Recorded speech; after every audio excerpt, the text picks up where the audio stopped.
Magandang araw mga ka-horror at welcome back nga palang muli sa aking channel. Nandito na naman nga pala tayo sa bagong episode ng Agima Testing. Bali sa video nga palang ito mga ka-horror ay ang pagkukumparahin natin ng testingan ay yung Bato Omo ng Pilipinas at yung Batu Akik ng Indonesia. Ito kasing dalawang klase ng bato na ito ay halos parehas ng lakas at bisa na kayang ibigay doon sa mga taong nagtatanga nito. Kaya sinubukan kong maghanap ng ilang video ng testingan ng dalawang batong ito at hindi naman tayo nabigo at nakakita naman tayo. Bali dalawang klase ng testingan ang ipapakita ko sa inyo mga ka-horror.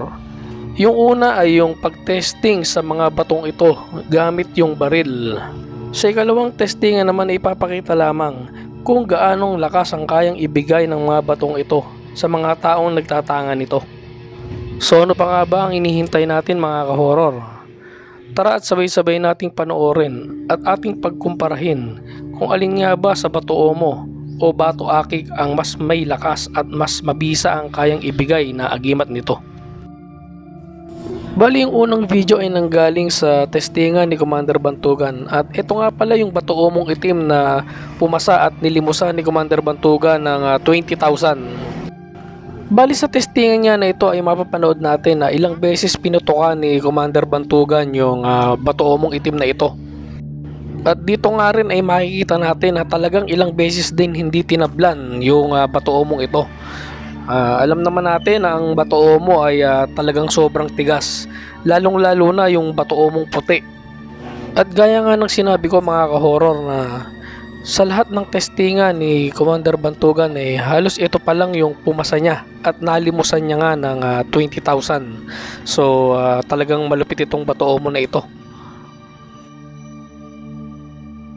Ang ikalawang video naman ay nanggaling sa bansang Indonesia. At gaya nga nung sinabi ko, dito ay ang tetestingin nila ay yung Batu Akik. Actually itong Batu Akik na to ay isang uri ng bato na nakalagay sa singsing. At sa bansang Indonesia at Malaysia ay meron silang pa-contest ng ganitong klase ng bato na kung saan ay ilalagay nila ito sa isang baso at babarilin nila.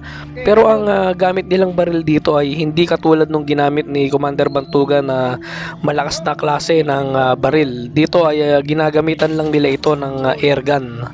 Kung mapapansin nyo mga ka-horror, yung ginamit na baril dito kahit na airgun ay malakas din. Kasi kung napanood nyo yung mga unang video, pag tinamaan yung baso na may lamang tubig ay talagang sumasabog yung baso. Yan mga ka-horror, nakakita nyo naman, talagang sabog yung baso. Tapos yung ginagamit nilang airgun, meron siyang laser na talagang walang palya. Kumbaga siguradong tatamaan yung baso. Yun, sapul na naman mga ka-horror. Pero yung susunod na isasalang mga ka-horror ay panoorin nyo at tingnan nyo, talagang hindi ito tatablan ng baril. Ngayon mga ka-horror, nakita nyo naman hindi tinablan, di ba? So pasado ito mga ka-horror pag ganun.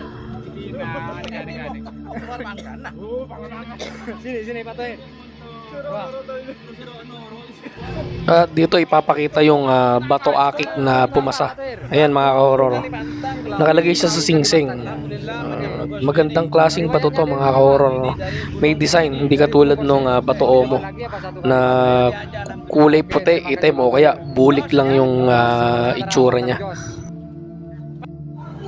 Bali yung susunod na video naman ay testingan ulit ng Bato Omo.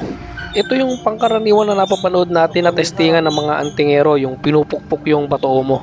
Pero sa pagkakataon na ito ay medyo kakaiba dahil yung gagawing pagtesting ng Bato Omo rito, yung pinagpapatungan ay bakal. Tapos ang ginamit niya ay maso.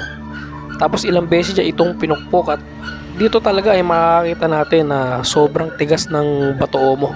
At ang video ito ay nanggaling nga pala kay Commander Leon. So dumako ulit tayo mga ka-horror sa testingan ng Batu Akik. Bali sa video na ito mga ka-horror ay makikita natin ang isang grupo ng kalalakihan at may isang lalaki nga na nakaupo sa bangko. At dito ay itatrain nilang buhatin yung lalaki ito na sa pamamagitan ng daliri lamang. Yung kumbaga yung daliri nila ay pinagdikit nila yung hintuturo. Tapos yun, nakita nyo naman nakaporma doon sa may bandang tuhod tsaka sa may bandang kilikili. So magkabila yung apat na lalaki at itatrain nilang buhatin.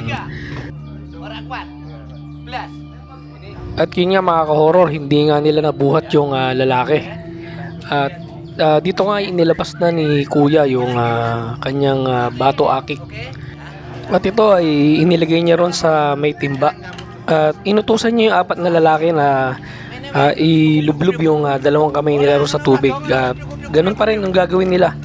Pagdidikitin nila yung dalawang hintuturo at bubuhatin nila yung lalaki at makikita nyo kung ano yung magiging resulta.